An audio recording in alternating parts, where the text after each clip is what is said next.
Good evening, everyone. My name is Ayokunmi Ojebode, a former staff of Department of English, Ajayi Crowther University, Nigeria. I just relocated to Nottingham with my family, but prior to this relocation, I'd been working on this paper, which was subjected to a review by the American Name Society. So the new title, as we have on the screen, is African Literary Names in Sub-Saharan African Literature, Onomastic Semiosis as a Critical Theory. Literary onomastics, as a fusion of literature and the naming science, transcends disciplines and cultural borders. However, no standard theory has yet been formulated that meets the multifaceted significance of names in African literature. Pioneering works and critics of literary onomastics focused on its concept and functionality in European texts, but to the exclusion of Africa. Gibka 2019 does not sufficiently foreground the overlap between context and condition, engendering names in African literature. Onomastic semiosis, therefore, was applied to selected African literature, especially by Femi Osofisan, Wole Soyinka, and Rotimi within a contextual framework of the post-colonial condition of Nigeria. In addition, the study therefore examines three texts by these African literary writers. The first is Midnight Hotel, Rotimi's Our Husband Has Gone Mad Again, and Wole Soyinka's Trials of Brodajero, all which belong to the same satirical dramatic genre based on the model of onomastic semiosis. This model enhances the literary and socio-cultural context of the selected works. With this, it is expedient to investigate the symbolism and significance of the text, that is, names in the given dramatic text. Semiotics, which is a root word for the concept or the model, involves studying communication within human society, which aligns with one of the many functions of a name.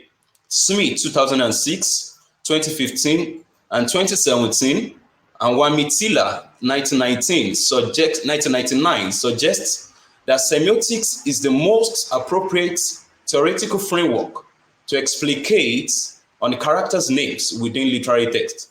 Suggestively, onomastic semiosis is a fusion of onomastics, study and science of names, and semiotics, which is the study and science of signs and symbols, where names and the meaning become unifying features to both fields. Therefore, names appear more like symbols in the literary sphere than they do in reality. This is because literature provides a modest amount of detail, but when combined with naming, powerful signs and association can be evoked that exceed limited textual description. This according to James Butler. The present study's investigation of literary names is constructed on three hypotheses. First, the study is focused on characters' names in Nigerian literature. Second, the study argues that oral naming tradition and culture of Nigeria influence the ascription of names in the selected works. Thus, the reason behind accommodating Izevbaye's 1981 naming typologies, that is, socio-cultural and literary context, which works simultaneously for meaning to be achieved in the present study. Its definition of context aligns with the current studies, which is the distance between fiction and reality. Izevbaye, 1981, posits that when names are taken out of the context of social reality, they revert into an atomistic state until the writer gives them meaning by providing a new context, that is, the literary context. Third, characters' names were analyzed using onomastic semiosis, using a contextual framework that connected the names to economic and political processes prevalent in Nigerian society, culture, and literature. In addition, concepts derived from feminism, Marxism, post-colonialism, and theories will be brought in where applicable to enhance the analysis. With this in mind, the analysis of names in this study will be charted to reflect socio-cultural and political conditions in Nigeria, including class stratification, female aesthetics, religious issues, and among other related things. And it is also established that literature, being a platform for multidisciplinary discourses, offers an opportunity to explicate and x-ray human experiences within the society. And the focus is on Nigeria. Notable are the works of Palvonic 1987, Grimaud 1993, Croft 2009, and Adams 2011, who asserted that names in European literature have meanings attached to them semantically. However, characters' names in African literary texts cannot be understood in isolation from socio-cultural and political contexts because that is their origin before eventual adoption by artists into literary texts. This is the reason why Alagbe affirms that literary onomastics is the semantic values of proper names in given literary texts. He cites Anderson 2007, who stated that most researchers categorize proper names as personal and place names. In his contribution to literary onomastics, Alvarez-Altman sees it as a more specialized literary criticism where scholars focus on the level of the importance of names in drama, prose, poetry, and folklore. Furthermore, the difference between a common proper name and the literary name is their reference. This according to Bartels. So most writers choose names that are easily identified, names that sound pleasantly, names that match the personality of such characters, as well as names that reflect the character's past and cultural background, according to Blacks and Wilcox. Ashley, on the other hand, opined that one could treat a literary name like a small poem with all the information implied and embedded in it. The implication, therefore, is that characters' names serve as semiotic signs that play significant parts in given linguistic structures of given literary text. Thus, decoding names in literary texts becomes a significant and critical exercise so long as it assists in the comprehension of the text where names are embedded, according to Wamitilia. Also, literary onomastics deals with examining and analyzing names of character, places, and titles which authors prescribe for their text.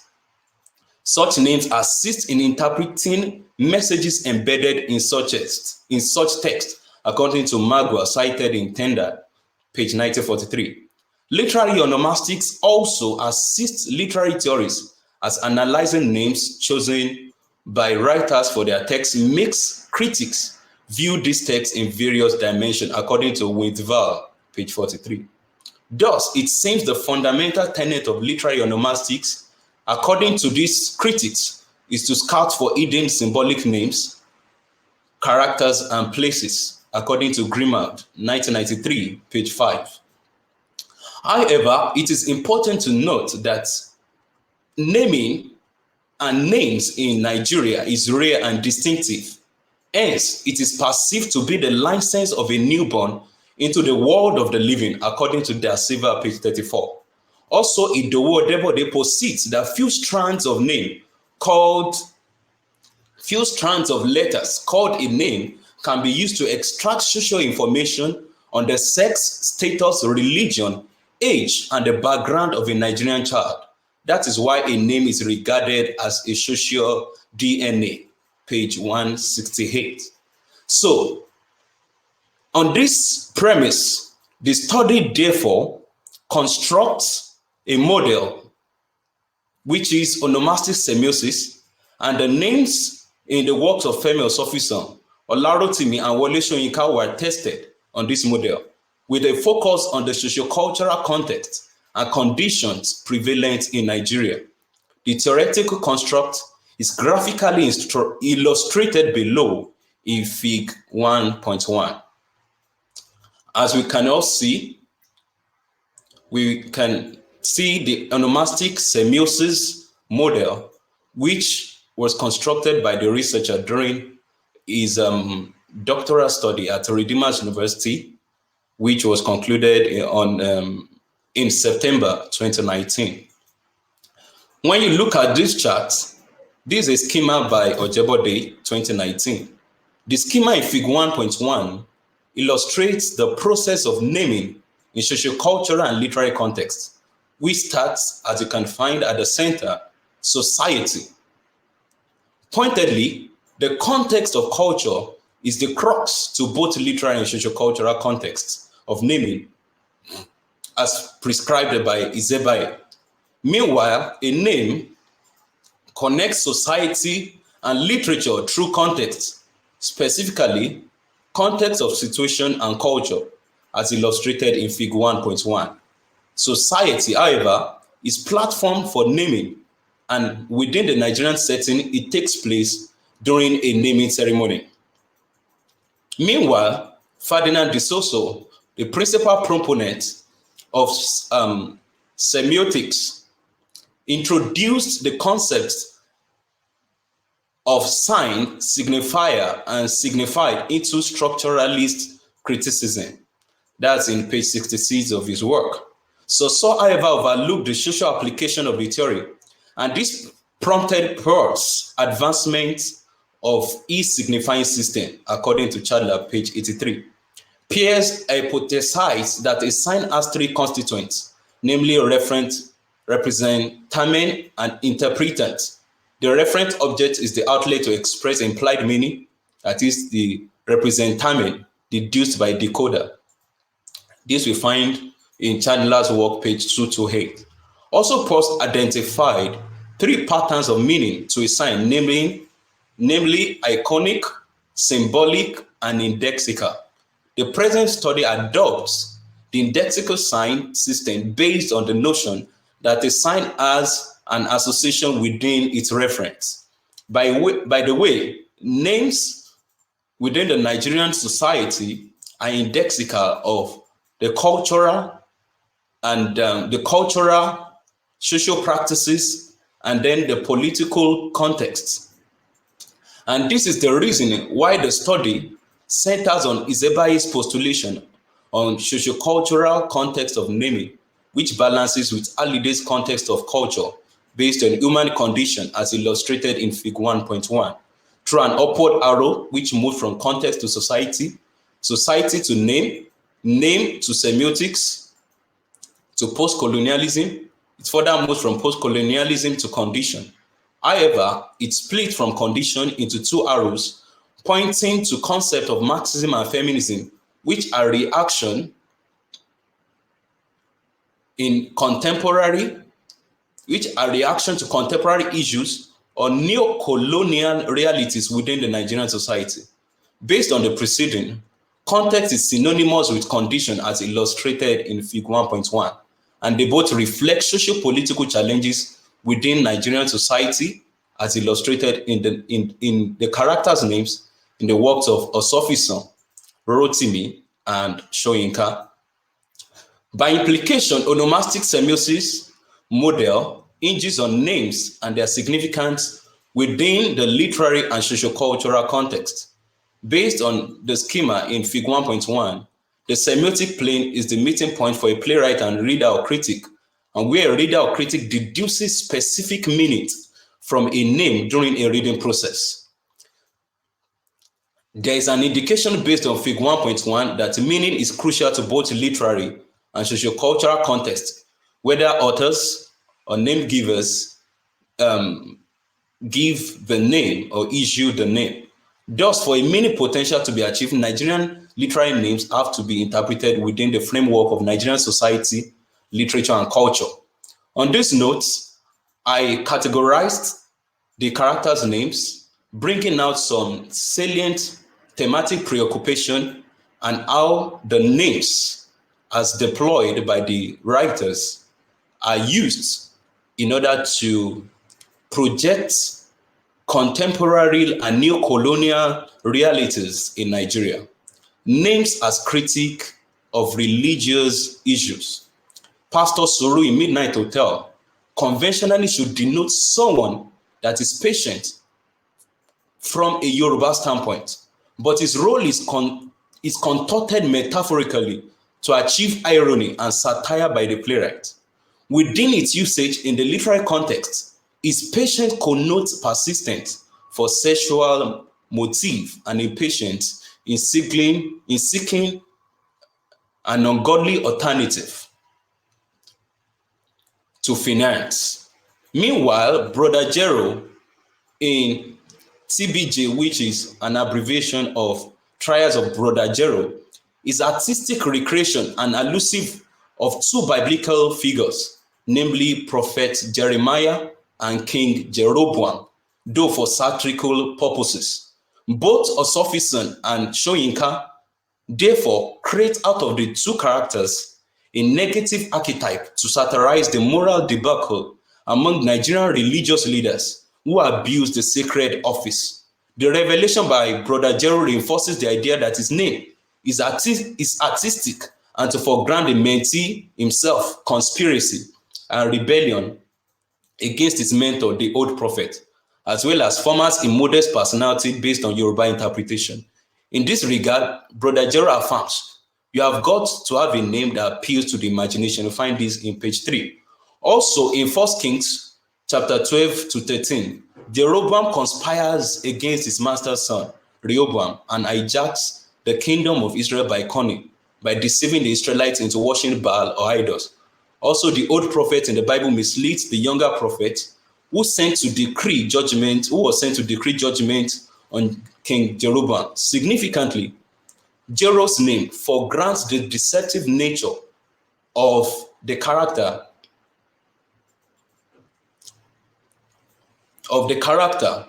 which is ironic of its claim as someone dedicated to God from the womb, just like Prophet Jeremiah. Next is names as panegyrics. Akinyemi establishes that Yoruba playwrights often adopt oriki abiso, that is, descriptive praise names that suggest endearment, or what Orie refers to as femininity and aesthetics when naming their female characters. This is in page 135 of Akintunde Akinyemi's work. However, the only female parliamentarian in Osofisan's Midnight Hotel, who is expected to be washed and made clean, that is to depict her as a standpoint among fellow parliamentarians, lowers her dignity and virtue by inviting Pastor Suru, a supposed cleric, to a hotel before she can approve his contract. Similarly, Amokwe, in the Trials of Brother Jero, plays to the Yoruba significance of her name as someone whose knowledge is complete or self-righteous. She, being the only female character in the play, consistently demonstrates her extroverted nature. Amokwe exclaims, I don't know what the world is coming to.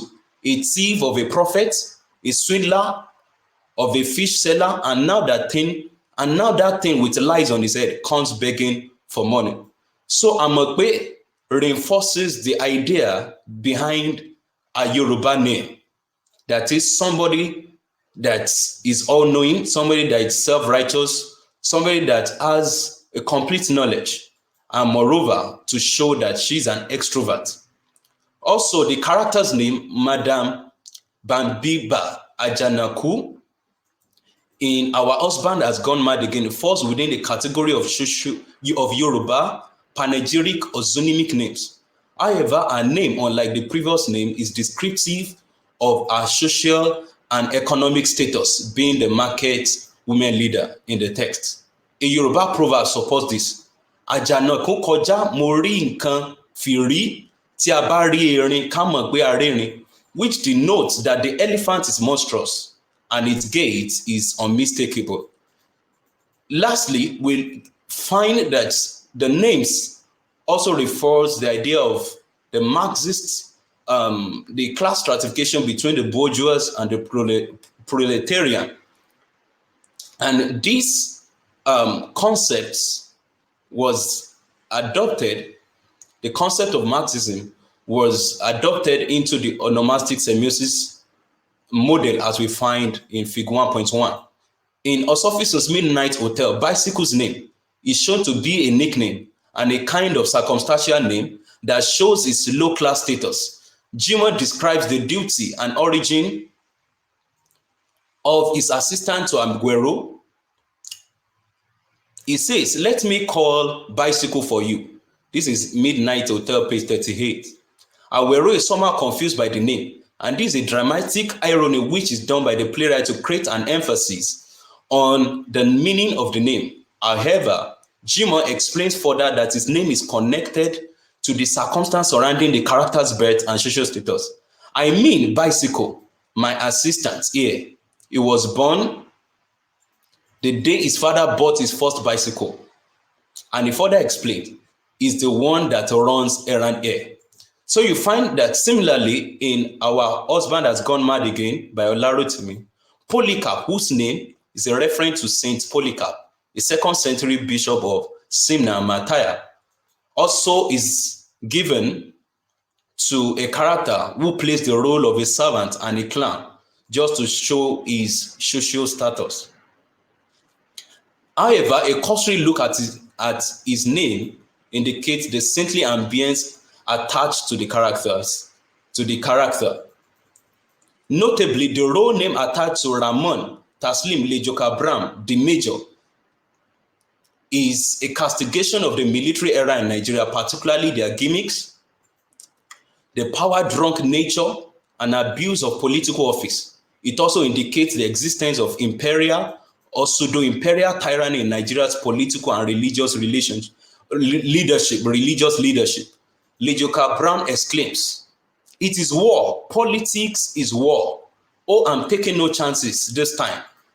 Brother, last time I took things slow and easy. What happened? Shoo, I lost by election to a small crowd, a baby monkey. This time it is war." So this role name, the Major, attached to Lejoka Brown's name, is a castigation of the military era in Nigeria. Conclusively, using the tool of onomastic semiosis, it can thus be established that names of characters in Nigerian literature represent something in or for the name bearers. Thus, as indexical signs, they link characters' names to a particular socio-cultural ideology or political context which the name bearer typify or are created to typify. As indicated, characters' names in Osofisan, Rotimi, and Soyinka's work typify factors such as individuality, conduct, deed, traits, expertise or capability, physiognomic feature, gender, class, among others.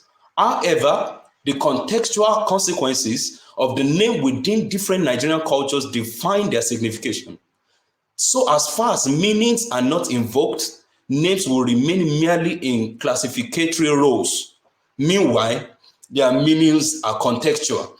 For a name to thus be described as meaningful, it has to be constructed on some situations within the society where it has been utilized. Therefore, onomastic semiosis, as argued by the researcher, is a framework to interpret characters' names in Nigerian literature. Thank you for listening. Thank you, Dr. Ojebode, for your presentation regarding literary names, especially within select works from Nigerian authors. I'm wondering, shall we just move on? Thank you again for presenting. And if we have any questions for Dr. Ojebode, please put them into the chat for us.